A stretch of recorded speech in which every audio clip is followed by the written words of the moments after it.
Hello, people. Welcome to Hello Talk. This is Corey Kerr.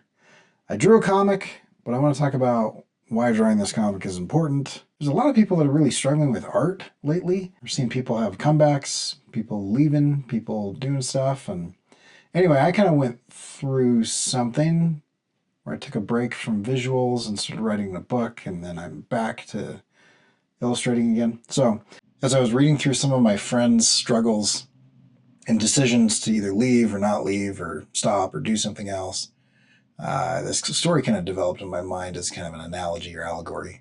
And I think it explains sort of the way I feel about things now. Bear with me. I think you'll find it interesting. So imagine a warrior who spent their life getting incredibly good at war. They became a killing machine. The millions of nuanced actions and reactions, attacks and counters, strategies and instincts of every type of conflict and battle had become ingrained, second nature to the warrior. Scars covered their body, and their walls were covered with the trophies and tokens of plunder. Then they lost their love of the fight. They got to know their enemies, they gained empathy for the conquered, and no longer was satiated by battle rage and bloodlust. As time passed, the warrior doubted if they ever had a good reason to fight. They doubted their victories, laid sleeplessly, pondering their defeats in the dark of the night. Worse, they felt aimless, leaderless, and pointless. What was it all for?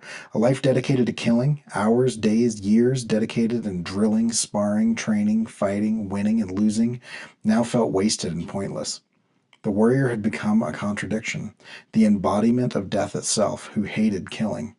And then, through a series of events that the story would take great pleasure in unrolling before the reader, and I didn't bother writing here, the warrior would discover a new reason to fight.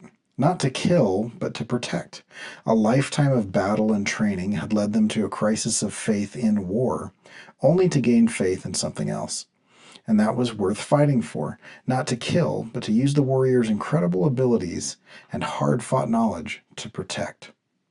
So I had a similar, though less dramatic story arc with my art. I started drawing a comic to self-medicate about 10 or 12 years ago. I threw myself into art as a fight. I hated most of what I made, but it felt better than not making anything. It was an effective medication with huge negative side effects. I rigorously produced this way for 8 to 10 years, and it was better than the alternative, which was not producing anything. But it wasn't great. Then I began to question whether I could enjoy it, whether I was allowed to enjoy it, run towards something instead of running away from something.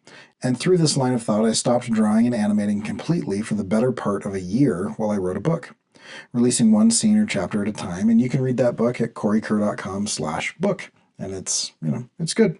But I don't know. I'm not a writer, and I don't find it interesting or fulfilling. It's, again, better than nothing, but yeah, it was fine. But it was something.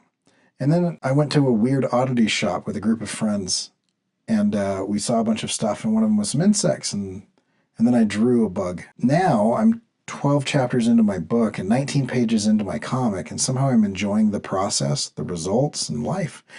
I use the same hard-fought skills, but for different reasons. Anyway, art, like all skill sets, can be implemented for many different reasons. I haven't found a clear articulation for my new reasons, but I've been able to abandon or move on from my old ones.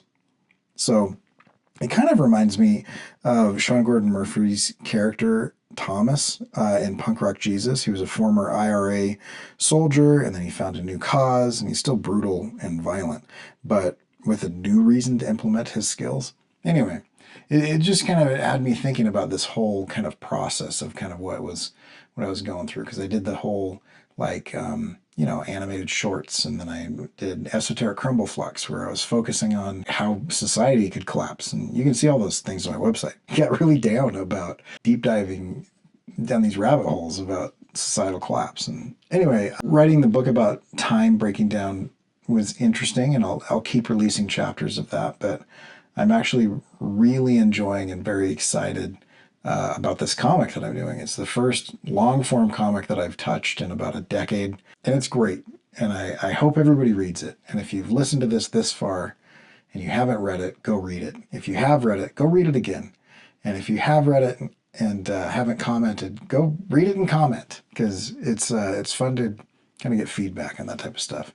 And by feedback, I mean, tell me how much you like it. If you don't like it, just quietly go somewhere else, and you don't need to tell me about it because I don't want to know. But I think it's awesome. And you've been watching a couple of the panels here that I'm making where there's a praying mantis fighting a widow, and you can kind of read the pages that lead up to that. There's 19 of them. They're all for free. I'm going to release the whole thing for free digitally, and you can get that at coreykerr.com/rage. And anyway, thanks for listening and watching, and hopefully you go read it and enjoy, and we'll catch you guys later. Go make stuff.